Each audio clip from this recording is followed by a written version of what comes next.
बुलेटिनच्या सुरुवातीला या क्षणाची मोठी बातमी. पेट्रोल डिझेलचे दर वाढलेले आहेत.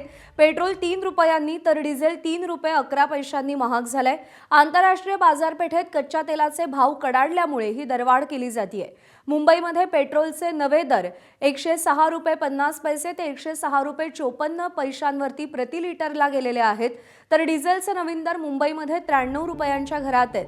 एप्रिल 2022 नंतर पहिल्यांदाच पेट्रोल आणि डिझेलची दरवाढ झालेली आहे.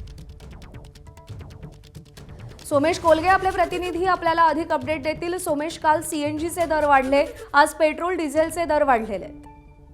निश्चितच आज पेट्रोल डिझेलचे दर वाढलेत, कारण अजून काही आठवडे तरी जे पश्चिम आशियातलं युद्ध आहे ते युद्ध सुरू राहील अशी स्थिती आहे. आणि भारताने देखील त्या अनुषंगाने ही पावलं उचलल्याचं कळतंय. कारण ज्यावेळी पंतप्रधान नरेंद्र मोदींनी 24 तासात 2दा सलग असं आवाहन केलं होतं देशवासियांना की पेट्रोल डिझेल कमी वापरावं, त्यानंतर कालही आपण पाहिलं की अनेक मंत्र्यांनी, मग महाराष्ट्राचे मुख्यमंत्री स्वतः बाईक चालवत मंत्रालयामध्ये गेले.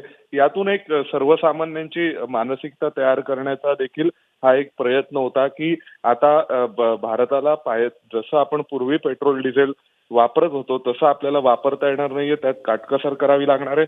आणि म्हणून आज आपण प्रत्यक्षामध्ये पाहतोय की ह्या पेट्रोल डिझेलच्या किमती वाढवण्यात आलेल्या आहेत. आपल्याला आणखीन एक आठवत असेल तर यापूर्वीच जो उत्पादन शुल्क असतं केंद्र सरकारचं पेट्रोल डिझेलवर वसूल केलं जाणारं, ते उत्पादन शुल्क जवळपास पूर्णपणे कट करण्याचा निर्णय हा यापूर्वीच सरकारने घेतलेला आहे. म्हणजे ज्या ऑइल कंपन्या आहेत त्यांना जो जवळपास पर लिटर प्रति लिटर पेट्रोलच्या मागे 14 ते 13 रुपये नुकसान सहन करावं लागत होतं. आणि डिझेलच्या बाबतीमध्ये सुद्धा हे नुकसान 16 ते 30 ते 40 रुपये इतकं जास्त होतं. पण डिझेलच्या बाबतीत आपण ते नुकसान सहन करतो, कारण डिझेलचा मुख्यत्वे वापर हा माल वाहतुकीसाठी होतो, वस्तूंच्या वाहतुकीसाठी होतो. आणि जर त्याची किंमत वाढली तर त्यामुळे अर्थव्यवस्थेवर जास्त लवकर नकारात्मक परिणाम दिसतात. पण डिझेलच्या बाबतीत देखील हे नुकसान सहन केलं जात होतं. पेट्रोलच्या बाबतीमध्ये ऑइल कंपन्या हे नुकसान सहन करत होत्या. मुख्यत्वे सर्व ज्या भारतातल्या ऑइल मार्केटिंग कंपन्या आहेत त्या शासकीय आहेत, सरकारी मालकीच्या आहेत. आणि यापूर्वी जेव्हा क्रूड ऑइलच्या किमती कमी होत्या तेव्हा त्यांनी काही प्रमाणात जो नफा कमवला होता त्या नफ्यासोबत आता कदाचित बॅलन्स शीट या बॅलन्स होत होत्या नुकसान सहन करून सुद्धा. परंतु आता भरपूर दिवस झाले युद्ध सुरू आहे, त्या दरम्यानच्या काळात अनेकदा कच्च्या तेलाच्या किमती खूप वाढलेल्या आहेत आणि त्यावेळी हे नुकसान खूप मोठ्या प्रमाणावर या कंपन्यांनी सहनही केलं होतं. त्यानंतर दरम्यानच्या काळात केंद्र सरकारने आपलं उत्पादन शुल्क पूर्णपणे हटवलं पेट्रोल आणि डिझेलवरचं.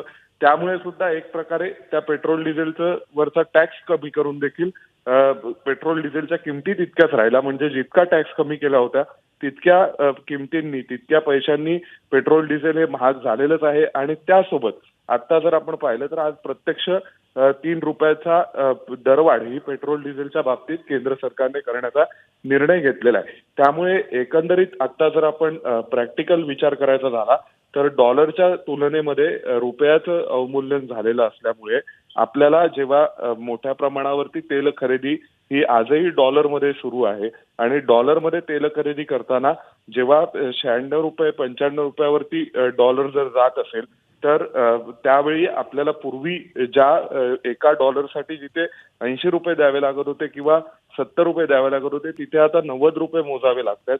आणि त्यामुळे एक प्रकारे अप्रत्यक्षपणे डॉलरच्या तुलनेत रुपया घसरल्यामुळे एक दरवाढ ही पेट्रोल डिझेलच्या बाबतीत सहन करावी लागतेच आहे भारतासारख्या देशांना.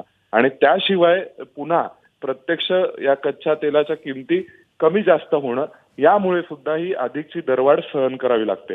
आता याला आणखीन एक पार्श्वभूमी आहे, ती म्हणजे काल परवा ओमानच्या किनाऱ्याजवळ एका भारतीय झेंडा असलेल्या तेलवाहू व्यापारी जहाजावरती हल्ला झाला होता. हा हल्ला नेमका कोणी केला? इराणनी केला की तो अमेरिकेने इराणच्या विरोधातल्या देशांनी केला? हा अजूनपर्यंत हे स्पष्ट झालेलं नाहीये.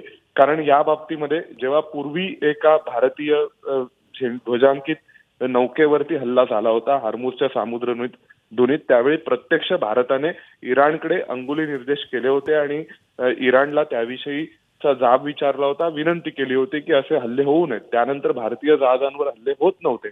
पण काल परवा ओमानच्या किनाऱ्याजवळ हल्ला झालाय. तर त्याचाही एक परिणाम आहे की बरोबर आहे. आता अनेक घटक या दरवाढीसाठी कारणीभूत आहेत असं आपण म्हणू शकतो. सध्याची स्थिती आपण जर पाहिली तर आपण प्रेक्षकांना पुन्हा एकदा सांगूया की पेट्रोल डिझेलची दरवाढ करण्यात आलेली आहे आणि मुंबईमध्ये पेट्रोलचे नवे दर हे 106.50 पैसे ते 106.54 रुपयांवरती गेलेले आहेत.